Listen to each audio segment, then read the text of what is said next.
મહુધા નગરપાલિકા પટાંગણમાં 15મી ઓગસ્ટ 1980માં સ્વાતંત્ર્ય દિવસની ઉજવણી કરવામાં આવી. મહુધા નગરપાલિકા પ્રમુખ રૂપેશભાઈ રાઠોડના હસ્તે ધ્વજવંદન કરવામાં આવ્યું. 15મી ઓગસ્ટ 1980માં સ્વાતંત્ર્ય દિવસની ઉજવણી અંતર્ગત તિરંગા બાઇક રેલીનું પણ આયોજન કરવામાં આવ્યું હતું.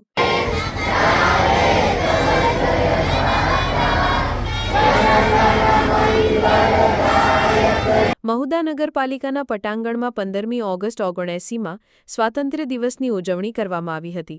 મહુધા નગરપાલિકા પ્રમુખ રૂપેશભાઈ રાઠોડ, નગરપાલિકા ઉપપ્રમુખ તેમજ કસ્બા કમિટી ઉપપ્રમુખ મોહમ્મદ અશફાક મલિક તેમજ નગરપાલિકાના સભ્યો દ્વારા સરદાર વલ્લભભાઈ પટેલની પ્રતિમાને સૂતરની આંટી પહેરાવી અને ફૂલ અર્પણ કરવામાં આવ્યા હતા.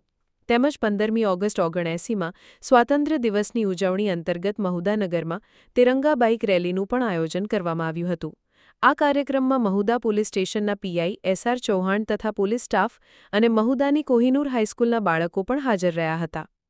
આ પ્રસંગે મહુધા નગરપાલિકા પ્રમુખ રૂપેશભાઈ રાઠોડ, નગરપાલિકા ઉપપ્રમુખ તેમજ મહુધા કસ્બા કમિટી ઉપપ્રમુખ Mohammad Ashfaq Malik, councillor Mohammad Shahzad Malik, councillor Faridbhai Malik, councillor અય્યેઝ Khan Pathan તેમજ મહુધા નગરપાલિકાના ચૂંટાયેલા અન્ય સભ્યો સહિત નગરપાલિકા સ્ટાફ, મહુધા શહેર ભાજપા સંગઠન પ્રમુખ પંકજભાઈ ત્રિવેદી, બંને મહામંત્રી વિક્રમભાઈ તળપદા અને કૃણાલ પટેલ, કોષાધ્યક્ષ મધુભાઈ રબારી સહિત માલધારી સમાજના યુવાનો અને હિન્દુ મુસ્લિમ સમાજના આગેવાનો સહિત મહુધા શહેર ભાજપા સંગઠનના હોદ્દેદારો અને કાર્યકરો હાજર રહ્યા હતા.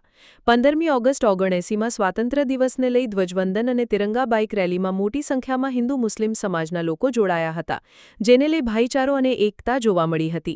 આમ દેશભક્તિના ઉલ્લાસ વચ્ચે 15મી ઓગસ્ટ 1980માં સ્વાતંત્ર્ય દિવસની ઉજવણી કરવામાં આવી હતી.